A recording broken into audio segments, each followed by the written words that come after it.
Hello welcome back. എല്ലാവർക്കും പുതിയ വീഡിയോയിലേക്ക് സ്വാഗതം. ഇന്ന് നമ്മൾ ഡിസ്കസ് ചെയ്യാൻ പോകുന്നത് 24 ഓഗസ്റ്റ് 2024 നടന്നിട്ടുണ്ടായിരുന്ന assistant grade 2 data entry operator എക്സാമിന്റെ മാത്സ് ആൻഡ് മെന്റൽ എബിലിറ്റി ചോദ്യങ്ങളും അതിന്റെ ഉത്തരങ്ങളുമാണ്. ക്വസ്റ്റ്യൻ പേപ്പർ കോഡ് എന്ന് പറയുന്നത് 114/2024.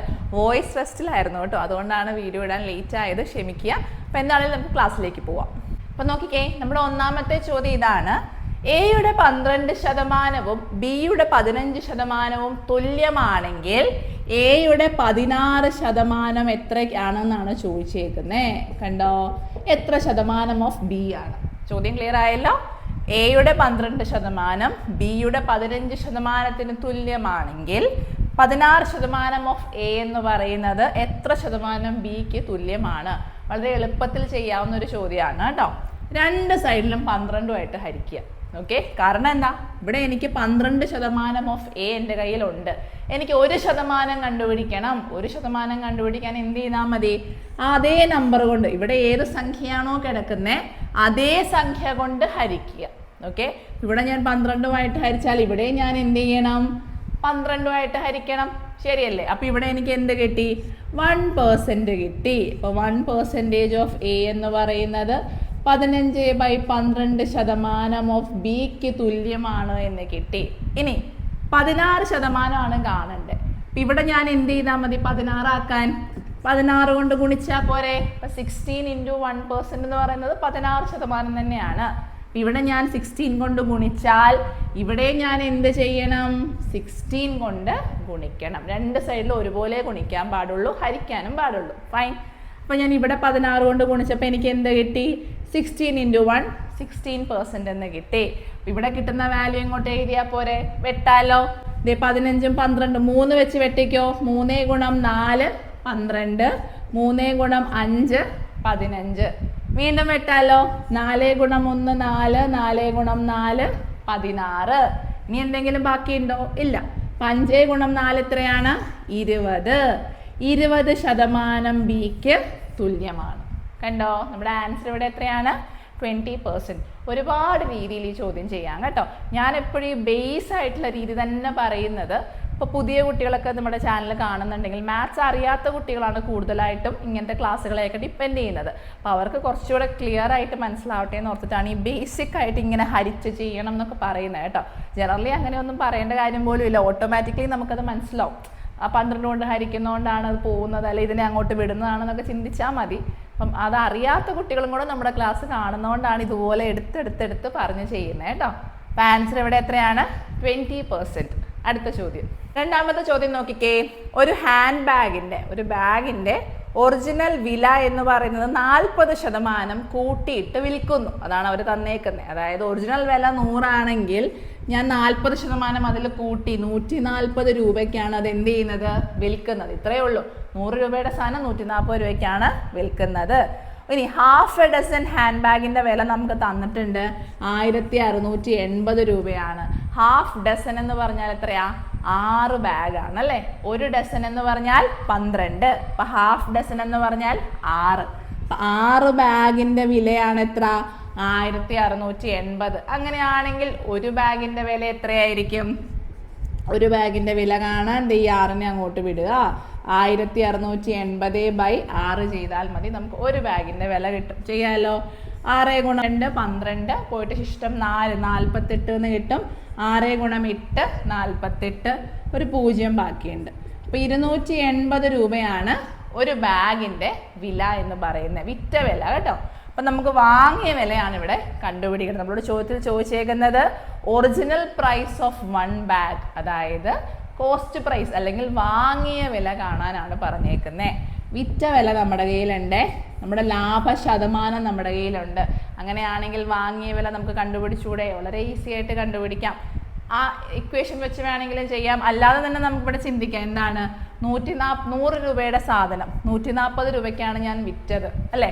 അപ്പം 140x ഞാൻ വിറ്റത്, 100x ഞാൻ വാങ്ങിച്ചത്. പക്ഷെ വിറ്റ വില എത്രയാ? 280. അപ്പോൾ 140x എന്ന് പറയുന്നത് 280 തുല്യമാണെന്ന് എനിക്ക് എടുത്തൂടെ? 140 രൂപയ്ക്കാണ് ഞാനൊരു സാധനം വിറ്റത്, വിറ്റ വില 280 ആണെന്ന് എനിക്ക് കിട്ടി. അങ്ങനെയാണെങ്കിൽ എക്സിൻ്റെ വില എത്രയായിരിക്കും? 280/140 ചെയ്യുക. അപ്പം എത്ര വന്നു? 2 എന്ന് കിട്ടി. 14ന്റെ ഇരട്ടിയല്ലേ 28. അപ്പം നമുക്ക് എക്സിൻ്റെ വില 2. വാങ്ങിയ വില എത്രയായിരുന്നു? 100x ആയിരുന്നു അല്ലേ? അപ്പം 100 × 2 ചെയ്യുക. 200 നമ്മളുടെ ഉത്തരം. കണ്ടോ? ഇതല്ലാതെ നമുക്ക് ചെയ്യാം കേട്ടോ. വാങ്ങിയ വില എന്ന് പറയുന്നത് വിറ്റ വില ഇൻറ്റു 100/140 ചെയ്താലും നമുക്ക് ഉത്തരം കിട്ടും. അങ്ങനെ വേണമെങ്കിലും ചെയ്യാം. ഫൈൻ. അപ്പം ആൻസർ എത്ര വന്നു? 200. അടുത്ത ചോദ്യം. An amount of money become double in 10 years. 10 വർഷം കൊണ്ട് ഇരട്ടിയാകും. അങ്ങനെയാണെങ്കിൽ റേറ്റ് എത്രയായിരിക്കും? നമ്മൾ നേരത്തെ പഠിച്ചതാണ്. നമുക്ക് ഒരു വർഷവും തന്നിട്ടുണ്ട്. ഇരട്ടിയാവും, 3 ഇരട്ടിയാവും, 4 ഇരട്ടിയാവും, അങ്ങനെ ഒരു കണക്കും തന്നിട്ടുണ്ടെങ്കിൽ വളരെ എളുപ്പത്തിൽ എന്ത് കണ്ടുപിടിക്കാം? റേറ്റ് പെർസെൻറ്റേജ് കണ്ടുപിടിക്കാം. എങ്ങനെയാ കാണുക? ഇരട്ടിയായാൽ 100/t ചെയ്യുക. 2 ഇരട്ടിയായി എന്ന് പറഞ്ഞാൽ 100/t. 3 ഇരട്ടിയായി എന്ന് പറഞ്ഞാൽ 200/t. 10 ഇരട്ടിയായി എന്ന് പറഞ്ഞാൽ 900/t. ഇങ്ങനെയാണ് നമ്മൾ റേറ്റ് കണ്ടുപിടിക്കുന്നത് കേട്ടോ. ഇവിടെ ഇരട്ടിയായി എന്നല്ലേ പറഞ്ഞേക്കുന്നത്. അപ്പോൾ ഒന്ന് കുറച്ച് എഴുതണം മുകളിൽ, അത്രയേ ഉള്ളൂ. അപ്പോൾ 100/t ചെയ്താൽ എന്ത് കിട്ടും? റേറ്റ് കിട്ടും. എത്ര വർഷം കൊണ്ടാണ്? ഡബിൾ ഇൻ 10 ഇയേഴ്സ് എന്നാണ് പറഞ്ഞേക്കുന്നത്. അപ്പോൾ ഇവിടെ ടി എത്രയാ? 10 എന്ന് കിട്ടി. അപ്പം നമുക്ക് റേറ്റും ഇവിടെ എത്ര തന്നെ വന്നു? 10% എന്ന് കിട്ടി. ഓക്കെ, അപ്പോൾ റേറ്റ് കിട്ടി 10%. ഇനി നമ്മളോട് ചോദിച്ചിരിക്കുകയാണ് എത്ര വർഷം കൊണ്ട് അതേ എമൗണ്ട് 5 മടങ്ങാവും. ഓക്കെ, ഇതേ പലിശ നിരക്കിൽ 5 മടങ്ങാവാൻ എത്ര വർഷം വേണം? അതാണ് ചോദിച്ചേക്കുന്നത്. അപ്പം നമുക്ക് റേറ്റ് അറിയാം. എത്രയാണ്? 10% ആണ്. ഇനി 5 മടങ്ങാവും എന്നല്ലേ ചോദിച്ചേക്കുന്നത്. അപ്പം 5 മടങ്ങാവുക എന്ന് പറഞ്ഞാൽ ഒന്ന് കുറച്ച് എഴുതുക. 400/t. ടി ആണ് ഇവിടെ കണ്ടെത്തേണ്ടത്. അപ്പം ടിയെ ഇങ്ങോട്ട് വിട്ടു, 10നെ അങ്ങോട്ട് വിട്ടു. അപ്പം ടി എന്ന് പറയുന്നത് എത്രയാണ്? 400/10. 40 വർഷമാണ് നമ്മുടെ ഉത്തരം. കണ്ടോ? അപ്പോൾ ഇരട്ടിയാവാൻ വേണ്ടി 10 വർഷം എടുത്തു. അങ്ങനെയാണെങ്കിൽ 5 ഇരട്ടിയാവാൻ എത്ര വർഷം എടുക്കും? 40 വർഷം എടുക്കും. ഇവിടെ നമുക്ക് ഇവർ ശതമാനം തന്നിട്ടില്ലായിരുന്നു. അപ്പോൾ റേറ്റ് നമ്മൾ ആദ്യം കണ്ടുപിടിക്കണം. അതിനുശേഷം വേണം ഇത് സോൾവ് ചെയ്യാൻ. ഓക്കെ, അടുത്ത ക്വസ്റ്റ്യൻ. അടുത്തത് വളരെ സിമ്പിളായ ഒരു ചോദ്യമായിരുന്നു. A/B/C വാല്യൂ കാണാനാണ് പറഞ്ഞേക്കുന്നത്. അപ്പോൾ A/B നമുക്ക് തന്നിട്ടുണ്ട് 4:5 ആണ്. B/C നമുക്ക് തന്നിട്ടുണ്ട് 7:8 ആണ്. അങ്ങനെയാണെങ്കിൽ A/B/C എത്രയാണ്? ആദ്യം നമുക്കിത് A/Bയുടെ വാല്യൂ എഴുതിക്കോ. 4:5. ഇനി B/Cയുടെ വാല്യൂ താഴെ വേണം എഴുതാൻ കേട്ടോ. 7:8. ഇനി നമ്മൾ എന്ത് ചെയ്യണം എന്നാ പഠിച്ചേ? എവിടെയൊക്കെ ബ്ലാങ്ക് സ്പേസ് ഉണ്ടോ അതിൻ്റെ തൊട്ട് പിന്നിലോ മുന്നിലോ കിടക്കുന്ന നമ്പർ എടുത്ത് അങ്ങോട്ട് എഴുതാം. ഇവിടെ ബാക്കിൽ മാത്രമല്ലേ നമ്പർ ഉള്ളൂ. അപ്പം 5നെ എടുത്ത് ഇങ്ങോട്ട് എഴുതുക. ഇവിടെയോ ബാക്കിലെ നമ്പർ 7. അപ്പം 7നെ എടുത്ത് അങ്ങോട്ട് എഴുതാം. ഇനി ഇതെല്ലാം കൂടെ മൾട്ടിപ്ലൈ ചെയ്താൽ നമ്മുടെ ആൻസറായി. 8 × 5 40. 7 × 5 35. 7 × 4 28. അപ്പം നമ്മുടെ ആൻസർ എത്രയാ? 28:35:40. ഫൈൻ. അടുത്ത ചോദ്യം. അടുത്ത നോക്കിക്കേ. A certain distance was covered by a car at a speed of 60 km/h and come back at a speed of 36 km/h. What is the average speed of the car എന്നാണ് ചോദിച്ചേക്കുന്നത്. ശരാശരി വേഗത കാണാനാണ് പറഞ്ഞേക്കുന്നത് കേട്ടോ. ആവറേജ് സ്പീഡ് എന്ന് പറഞ്ഞാൽ ശരാശരി വേഗത. എങ്ങനെ കാണുക? ശരാശരി വേഗത 2 സ്പീഡ് മാത്രമേ തന്നിട്ടുള്ളൂ. വളരെ ഈസി ആയിട്ട് നമുക്ക് ചെയ്യാം. എന്താണ്? 2xy/x+y വെച്ച് ചെയ്യാം. 2xy/x+y. ഒരേ ദൂരമാണ് സഞ്ചരിക്കുന്നതെങ്കിൽ മാത്രമേ നമുക്ക് ഇക്വേഷൻ ഉപയോഗിക്കാൻ പറ്റുള്ളൂ കേട്ടോ. അപ്പം അങ്ങോട്ട് പോയി അവിടെ നിന്ന് തിരിച്ചു വന്നു. ഒരേ ദൂരമല്ലേ സഞ്ചരിക്കുന്നേ? അതൊരു ക്ലോസ്, അത് മറന്നു പോവല്ലേ. ഒരേ ദൂരം സഞ്ചരിച്ചാൽ മാത്രമേ നമുക്ക് ഇക്വേഷൻ യൂസ് ചെയ്യാൻ പറ്റുള്ളൂ. അപ്പോൾ എക്സ് എന്ന് പറയുന്നത് ആദ്യത്തെ സ്പീഡാക്കി എടുക്കുക, വൈ എന്ന് പറയുന്നത് രണ്ടാമത്തെ സ്പീഡാക്കി എടുക്കുക, സബ്സ്റ്റിറ്റ്യൂട്ട് ചെയ്യുക, ആൻസർ കിട്ടും. അപ്പോൾ 2 × 60 × 30 ഡിവൈഡഡ് ബൈ 36 ഡിവൈഡഡ് ബൈ 60 + 36. ഇപ്പോൾ 2 × 60 × 36 ഡിവൈഡഡ് ബൈ നമുക്ക് താഴെ എത്ര വരും? 96 എന്ന് വരും. 12ന്റെ പട്ടിക വെച്ച് വെട്ടാം അല്ലേ? 12ന്റെ വെച്ച് വെട്ടിക്കോ. 12 × 5 60, 12 × 8 96. ഇനി വെട്ടാവോ? 2 × 1 2, 2 × 4 8. വീണ്ടും വെട്ടിക്കോ. 4 × 1 4, 4 × 9 36. ഇനി വെട്ടേണ്ട ആവശ്യമൊന്നുമില്ല. 9 × 5 എത്ര വന്നു? 45. സോ 45 km/h ആണ് നമ്മളുടെ ശരാശരി വേഗത. ഓക്കെ, അടുത്ത ചോദ്യം. ഫൈൻഡ് ദ മിസ്സിംഗ് നമ്പർ എന്നാണ് പറഞ്ഞേക്കുന്നത്. 23, 46, 70, 98 135 അടുത്ത സംഖ്യ ഏതെന്നാണ് ചോദിച്ചേക്കുന്നത്. ആദ്യം എന്ത് ചെയ്യാം, വ്യത്യാസം എടുത്ത് ചെയ്യുന്ന സീരീസ് ആണ് നമുക്ക് മനസ്സിലായി. കാരണം സംഖ്യകൾ തമ്മിലുള്ള വ്യത്യാസം ചെറുതല്ലേ. മൾട്ടിപ്ലിക്കേഷൻ സീരീസ് ആണെങ്കിൽ ഇപ്പം 23 കഴിഞ്ഞാൽ പിന്നെ 100 ആയിരിക്കും, 100 കഴിഞ്ഞാൽ പിന്നെ 200 ആയിരിക്കും, അങ്ങനെ വലിയ വലിയ വാല്യൂസ് ആയിരിക്കും വരിക കേട്ടോ. അപ്പം അങ്ങനെയാണ് നമ്മൾ അഡീഷൻ സീരീസ് ആണോ മൾട്ടിപ്ലിക്കേഷൻ സീരീസ് ആണോ എന്നൊക്കെ കണ്ടുപിടിക്കുന്നത്. ഇവിടെ നമുക്ക് എന്ത് ചെയ്യാം, വ്യത്യാസം കണ്ടാൽ മതി, ചെയ്യാലോ. അപ്പോൾ 46 23 കുറച്ചാൽ എത്ര വരും? 6 3 പോയാൽ 3, 4 2 പോയാൽ 2. വീണ്ടും കുറച്ചോ, 46 70, 10 6 പോയാൽ 4, 6 4 പോയാൽ 2. അടുത്തതോ 98 70, 70 10 80, 80 10 90 പ്ലസ് ഒരു 8 കൂടെ വരും അല്ലേ. 28 എന്ന് വന്നു. 135 98, 100ന് ശേഷം 35 ഉണ്ട്, പിന്നെ എത്രയാ, 100ന്റെ ബാക്കിലോട്ട് 2 കൂടെ ഉണ്ട്. 35 2 37. സംഖ്യകൾ തമ്മിൽ വലിയ ബന്ധമൊന്നും തോന്നുന്നില്ലല്ലോ. അപ്പം എന്ത് ചെയ്യാം, വീണ്ടും വ്യത്യാസം കണ്ടു നോക്കുക കേട്ടോ. ഒരു തവണ വ്യത്യാസം കണ്ടിട്ട് വലിയ കാര്യമായ ഉത്തരത്തിലേക്ക് എത്താൻ പറ്റുന്നില്ലെങ്കിൽ ഒരു തവണയും കൂടെ അവരുടെ ഡിഫറൻസ് ഒന്ന് എടുത്ത് നോക്കുക. 24 23 കുറച്ചാൽ 1, 28 24 കുറച്ചാൽ 4, 28 37 9. അപ്പം നമുക്ക് ഏകദേശം ധാരണ കിട്ടിയില്ലേ. 1 എന്ന് പറഞ്ഞാൽ 1ന്റെ വർഗം, 4 എന്ന് പറഞ്ഞാൽ 2ന്റെ വർഗം, 9 എന്ന് പറഞ്ഞാൽ 3ന്റെ വർഗം. അങ്ങനെയാണെങ്കിൽ അടുത്തത് ഏതായിരിക്കണം, 4ന്റെ വർഗമായിരിക്കണം. 16 കൂട്ടേണ്ടത്. 37 16 കൂടെ കൂട്ടിക്കോ. 6 6 12 1 13, ശിഷ്ടം 1, 3 1 4, 4 1 5, 53 കൂട്ടിയാൽ ഉത്തരം കിട്ടി. കൂട്ടിക്കോ. 5 3 8, 5 3 8, 188 നമ്മുടെ ആൻസർ കേട്ടോ. അപ്പോൾ ചെറുതായിട്ടൊന്ന് ട്രിക്കിയാണ്, നമ്മൾ ഒന്നും കൂടെ ആലോചിച്ചാൽ മാത്രമേ ഉത്തരത്തിലെത്താൻ പറ്റുള്ളൂ. അപ്പം ആൻസർ 188. അടുത്ത ചോദ്യം നോക്കിക്കേ. 1985 ഇൻഡിപെൻഡൻസ് ഡേ വ്യാഴാഴ്ചയായിരുന്നു. ഇൻഡിപെൻഡൻസ് ഡേ എന്ന് പറയുന്നത് എന്നാ? ഓഗസ്റ്റ് 15. ഓഗസ്റ്റ് 15 ഏത് ദിവസം? വ്യാഴം.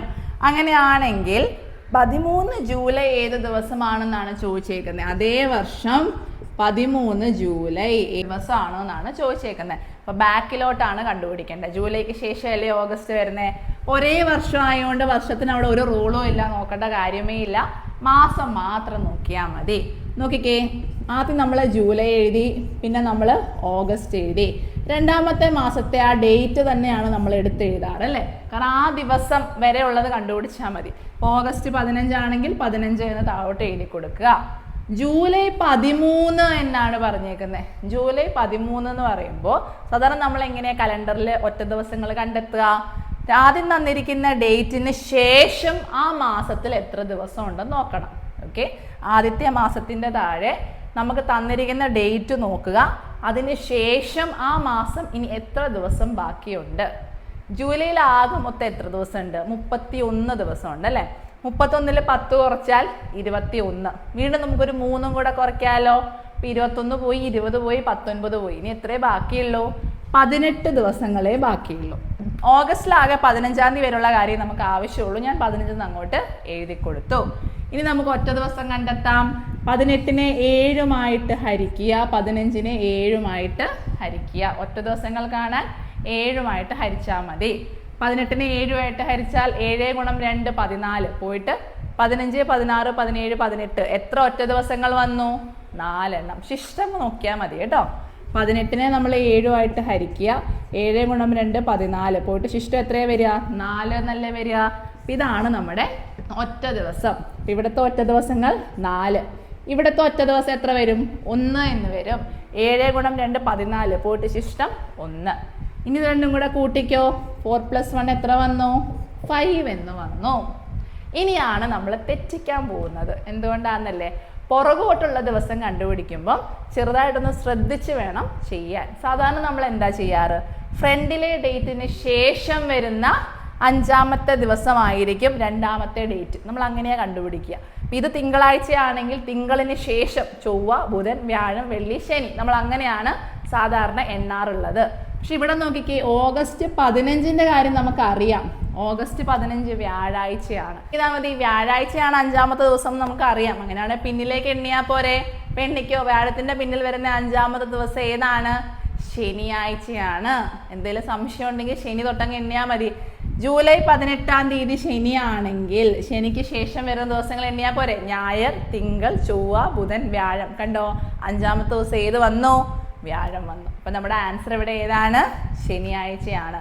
പല കുട്ടികൾക്കും കൺഫ്യൂഷൻ വരാം കേട്ടോ, വ്യാഴം ചേർത്ത് എണ്ണണോ വ്യാഴത്തിന് മുന്നോട്ട് എണ്ണണോ എന്നൊക്കെ. അപ്പം അങ്ങനെ കൺഫ്യൂഷൻ വന്നാൽ നിങ്ങൾക്ക് കിട്ടുന്ന ഉത്തരത്തിൽ നിന്നും തന്നിരിക്കുന്ന ഒറ്റ ദിവസങ്ങൾ കൂട്ടി നോക്കണം. ഓക്കെ, ഒരിക്കലും ഫസ്റ്റ് ഡേറ്റിലെ ആ ദിവസം നമ്മൾ എടുക്കില്ല. ഇവിടെ ഇപ്പോൾ ശനി കിട്ടിയാൽ ശനി എടുക്കില്ല, ശനിയുടെ നെക്സ്റ്റ് ദിവസം തൊട്ടാൽ നമ്മൾ എണ്ണാറുള്ളൂ. അപ്പം ഞായർ, തിങ്കൾ, ചൊവ്വ, ബുധൻ, വ്യാഴം. വ്യാഴം കിട്ടുന്നുണ്ടോ എന്ന് നോക്കുക. കിട്ടുന്നുണ്ട്. അപ്പം നമ്മുടെ ഉത്തരം ഇവിടെ ഏതാണ്? ശനിയാണ്. മനസ്സിലായോ? അടുത്ത ചോദ്യം. അപ്പോൾ ഈ കലണ്ടറിൽ എന്തെങ്കിലും കൺഫ്യൂഷൻ ഉണ്ടെങ്കിൽ നമ്മുടെ കലണ്ടറിൻ്റെ ക്ലാസ് പോയി കാണണം കേട്ടോ. അടുത്ത ക്വസ്റ്റ്യൻ നോക്കാം.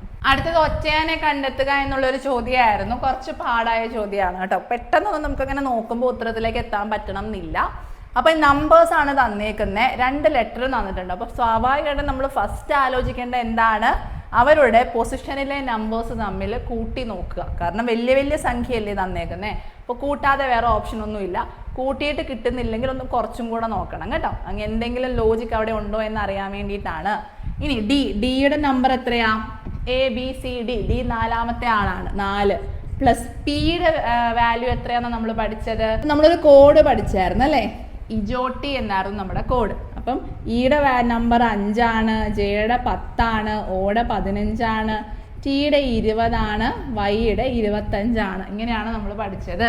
ഇനി പി എന്ന് പറയുന്ന ഓയുടെ തൊട്ടടുത്ത ആളല്ലേ? MNOP എന്നാണ് നമ്മൾ പറയുക. അപ്പോൾ O 15 ആണെങ്കിൽ പിയുടെ വാല്യൂ എത്രയായിരിക്കും? 16 ആയിരിക്കും. ശരിയല്ലേ? അപ്പോൾ 16 4 കൂടെ കൂട്ടിയാൽ എത്ര വന്നു? 20 എന്ന് വന്നു. 20നെ 100 ആക്കാൻ എന്തെങ്കിലും വഴിയുണ്ടോ? 5ആയിട്ടൊക്കെ ഗുണിച്ചാൽ നമുക്ക് ആക്കാം അല്ലേ? അല്ലെങ്കിൽ പിന്നെ ഒരു പോസിബിലിറ്റി എന്താ? 20ന്റെ പകുതി എടുത്താൽ 10, അതിൻ്റെ കൂടെ ഒരു 0 ചേർത്താൽ 100. കണ്ടോ, ഒരു പോസിബിലിറ്റി ആണ്. അടുത്തേലും നമുക്ക് ഇതേ പോസിബിലിറ്റി വർക്കൗട്ട് ആവുന്നുണ്ടെങ്കിൽ ഈ രീതിയിലാണ് ചെയ്യേണ്ടതെന്ന് ഉറപ്പിക്കാം. ഇനി അടുത്ത നോക്കിക്കോ. BV = 120 എന്നാണ് തന്നേക്കുന്നത്. ബിയുടെ വില എത്രയാ? 2. വിയുടെ വാല്യൂ എത്രയാ? വി നമ്മൾ V ഫോർ വിക്ടറി എന്നാണ് പഠിച്ചത്. നമ്മുടെ കോഡിങ് ഡീകോഡിങ് ക്ലാസ് പോയി കാണണം കേട്ടോ. V four victory. അപ്പോൾ വിക്ടറി നമ്മളിങ്ങനെ 2 എന്നല്ലേ കാണിക്കുക. അപ്പോൾ 22 ആണ് വിയുടെ വാല്യൂ. അപ്പോൾ 22ഉം 2ഉം എത്രയാ? 24. കുറച്ച് മുമ്പ് ചെയ്ത പോലെ തന്നെ ചെയ്തോ. 24ന്റെ പകുതി 12. അപ്പോൾ ദേ 12 കിട്ടി. ഒരു 0 ചേർത്തോ, 120 എന്ന് കിട്ടി. അടുത്തത് GS 130. ജിയുടെ വാല്യൂ എത്രയാ? G7 രാജ്യങ്ങൾ എന്നാണ് നമ്മൾ പഠിക്കുന്നത് അല്ലേ? G7. അപ്പോൾ ജിയുടെ വാല്യൂ 7 പ്ലസ് എസിന്റെ വാല്യൂ എത്രയാ? 19 എന്നാ നമ്മൾ പറയാ. 19 എന്ന് പറഞ്ഞാൽ 19. എസിൽ അവസാനിക്കുന്നതല്ലേ 19. അപ്പം എസിന്റെ വില 19. 19 7 കൂടെ കൂട്ടിയാൽ എത്രയാ? 26. 26ന്റെ പകുതി എത്രയാ? 13. ഒരു 0 ചേർത്താൽ 130. അപ്പം അതും ശരിയാ. അപ്പം നമ്മുടെ ഉത്തരം ഇവിടെ ഏതായിരിക്കും? 4-ാമത്തെ ആയിരിക്കും. ചെയ്ത് നോക്കേണ്ട ആവശ്യം പോലും ഇല്ല. ചെയ്യണമെങ്കിൽ ചെയ്യാം. ഈയുടെ വില എത്രയാ? ഇജോട്ടി. ഈയുടെ വില 5. എക്സിന്റെ വില എത്രയാ? XYZ. Y 25 ആണെങ്കിൽ X 24. 24ഉം 5ഉം കൂടെ കൂട്ടിയാൽ എത്രയാ? 29. 29ന്റെ പകുതി എടുക്കാൻ പറ്റുമോ? ഇല്ല. അപ്പം അതുകൊണ്ട് നമ്മുടെ ഉത്തരം ഇവിടെ ഏതാണ്? EX = 110. ഓപ്ഷൻ ഡി ആണ്. അടുത്ത ചോദ്യം. അടുത്തത് നമ്മുടെ ഡയറക്ഷനകത്ത് നിന്നുള്ളൊരു ചോദ്യമായിരുന്നു. A boy walked 3 kilometers south from his school. അവൻ്റെ സ്കൂളിൽ നിന്നും, ഇതാണ് കേട്ടോ സ്കൂളിൽ നിന്നും എത്ര കിലോമീറ്റർ സൗത്തിലേക്ക് പോയി എന്നാ പറഞ്ഞേക്കുന്നത്? 3 കിലോമീറ്റർ സൗത്തിലേക്ക് പോയി. സൗത്ത് എന്ന് പറയുന്നത് എങ്ങോട്ടാ? താഴോട്ടല്ലേ? ഇനി അതിനുശേഷം ടേൺഡ് ലെഫ്റ്റ്. താഴേക്ക് പോകുന്ന ഒരാളുടെ ഇടത് ഭാഗം അങ്ങോട്ടായിരിക്കും. അപ്പം ഇടത്തോട്ട് തിരിഞ്ഞു. എത്ര ദൂരം സഞ്ചരിച്ചു എന്നാ പറഞ്ഞേക്കുന്നത്? 5 കിലോമീറ്റർ. ഇപ്പം ദേ 5 കിലോമീറ്റർ അങ്ങോട്ട് സഞ്ചരിച്ചു.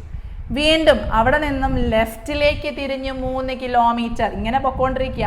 ലെഫ്റ്റ് മുകളിലേക്കും റൈറ്റ് താഴോട്ടും. ലെഫ്റ്റിലേക്ക് 3 കിലോമീറ്റർ തന്നെയാണ് സഞ്ചരിക്കുന്നത് കേട്ടോ. അപ്പം ഇതേ വീതിക്ക് തന്നെ വേണം വരയ്ക്കാൻ. 3 കിലോമീറ്റർ സഞ്ചരിച്ചു. അവിടെ നിന്നും turned right and cycled for 2.5 kilometre. മുകളിലേക്ക് പോവായിരുന്നു. റൈറ്റ് എങ്ങോട്ടായിരിക്കും? അങ്ങോട്ട്. എത്ര ദൂരം പോയി? 2.5 കിലോമീറ്റർ സഞ്ചരിച്ചു. ഇനി what is the shortest distance he travelled? തുടങ്ങിയിടത്ത് നിന്നും അവസാനം വരെയുള്ള ദൂരമാണ് ചോദിച്ചേക്കുന്നത്. സിമ്പിൾ അല്ലേ? ഇത് ഇവിടുന്ന് തുടങ്ങിയേ. ഇങ്ങനെ അങ്ങ് കൂട്ടി വരയ്ക്കുക. ഇത് 5 ആണെങ്കിൽ ഇതും 5 ആയിരിക്കും. ഇതെത്രയാ? 2.5. 5ഉം 2.5ഉം കൂടെ കൂട്ടിയാൽ എത്ര വരും? 7.5 കിലോമീറ്റർ എന്ന് വരും. വളരെ സിമ്പിൾ ആയ ഒരു ചോദ്യമായിരുന്നു കേട്ടോ. അപ്പൊ ആൻസർ എത്രയാണ്? 7.5 കിലോമീറ്റർ. അടുത്ത ചോദ്യം. അടുത്ത് നോക്കിക്കേ, കോഡിങ് ഡീകോഡിങ് എന്നുള്ളൊരു ചോദ്യം തന്നെയാണ്. പ്രിന്റിനുള്ള കോഡ് നമുക്ക് തന്നിട്ടുണ്ട്, അതുപോലെ തന്നെ നമുക്ക് കൺവേ എന്നുള്ളതിന്റെ കോഡ് തന്നിട്ടുണ്ട്. അത് ഞാൻ എഴുതിയിട്ടില്ല, ഒരെണ്ണം മതി, ഒരെണ്ണത്തിൽ തന്നെ നമുക്ക് ഉത്തരത്തിലേക്ക് എത്താൻ പറ്റും. നോക്കിയാലോ, പീനെ എം ആക്കാൻ എന്ത് ചെയ്താൽ മതി? പിയിൽ നിന്നും -3 ചെയ്താൽ നമുക്ക് എന്ത് കിട്ടും? എം കിട്ടും അല്ലേ? എമ്മിന് ശേഷം NOP കണ്ടോ, എമ്മിന് ശേഷം വരുന്ന മൂന്നാമത്തെ ആളാണ് പി. അപ്പൊ പിയിൽ നിന്നും 3 കുറച്ചാൽ എന്ത് കിട്ടും? എം കിട്ടും. ഇനി അതുപോലെ 6ൽ നിന്നും 3 കുറച്ചാൽ നമുക്ക് O കിട്ടും. Iൽ നിന്നും 3 കുറച്ചാൽ നമുക്ക് F കിട്ടും. Nൽ നിന്നും 3 കുറച്ചാൽ K കിട്ടും. ഇനി ചെയ്ത് നോക്കേണ്ട ആവശ്യം പോലും ഇല്ല. നമുക്ക് എന്ത് ചെയ്യാം? അടുത്ത നേരെ ക്വസ്റ്റ്യൻ സോൾവ് ചെയ്യാം. നോക്കിക്കേ, വിയിൽ നിന്നും 3 കുറച്ചാൽ എത്ര വരും? S എന്ന് വരും. Iൽ നിന്നും 3 കുറയ്ക്കുക. Iൽ നിന്നും 3 കുറച്ചാൽ എത്ര വരിക? അതെ, Iൽ നിന്ന് 3 കുറച്ചപ്പോൾ F എന്നാ കിട്ടിയത്. F എന്ന് കിട്ടി. ഇനി നേരെ ഓപ്ഷനിലേക്ക് പോണേ. SFൽ തുടങ്ങുന്ന ഓപ്ഷൻസ് എല്ലാവരും SFൽ തന്നെയാണ് തുടങ്ങുന്നത്. മൂന്നാമത്തെ ആൽഫബറ്റ് തൊട്ടാണ് ചെറിയ വ്യത്യാസം വരുന്നത്. അടുത്ത് സിയിൽ നിന്ന് 3 കുറച്ചാൽ എന്ത് വരും? സിയിൽ നിന്ന് 3 കുറച്ചാൽ Z എന്നാ വരിക കേട്ടോ. ബാക്കിലോട്ട് എണ്ണണ്ടേ, ബാക്കിലോട്ട് എണ്ണുമ്പോൾ ആരാ വരിക? B ഉണ്ട്, A ഉണ്ട്, പിന്നെ Z ഉണ്ട്. അപ്പൊ നമുക്ക് Z എന്ന് കിട്ടി. അടുത്ത് ടിയിൽ നിന്നും 3 കുറച്ചോ? ടിയിൽ നിന്ന് 3 കുറച്ചാൽ എന്ത് വരും? കിടപ്പുണ്ട്. ടിയിൽ നിന്ന് 3 കുറച്ചാൽ Q. അപ്പം SFZQ എന്ന് തുടങ്ങുന്ന ഏതെങ്കിലും ഓപ്ഷൻ ഉണ്ടോ? SFZQ എന്ന് തുടങ്ങുന്ന നമുക്ക് 2 ഓപ്ഷൻസ് ആണുള്ളത്. അടുത്ത ആൽഫബറ്റും കൂടെ ഡീകോഡ് ചെയ്താൽ ആൻസറിലേക്ക് എത്താം. ഓയുടെ ബാക്കിലേക്ക് നോക്കിക്കേ. ഓയുടെ ബാക്കിൽ കിടക്കുന്ന മൂന്നാമത്തെ ലെറ്റർ ഏതാണ്? L അല്ലേ? എല്ലിന് ശേഷം MNO. അത് L എന്ന് കിട്ടി. ഇനി ചെയ്യേണ്ട ആവശ്യമില്ല. SFZQL എന്ന് പറയുന്ന ഒരേ ഒരു ഓപ്ഷൻ മാത്രമേ അവിടെയുള്ളൂ. ഏതാണ്? ഓപ്ഷൻ സി ആണ് കേട്ടോ. SFZQLOV എന്നാണ് നമുക്ക് കിട്ടുക. അപ്പോൾ ഓപ്ഷൻ നോക്കി ആൻസർ ചെയ്യാൻ ശ്രമിക്കുക കേട്ടോ. അപ്പോൾ നമുക്ക് ഏകദേശം ആൻസറിലേക്ക് പെട്ടെന്ന് തന്നെ എത്താൻ സാധിക്കും. ഫൈൻ.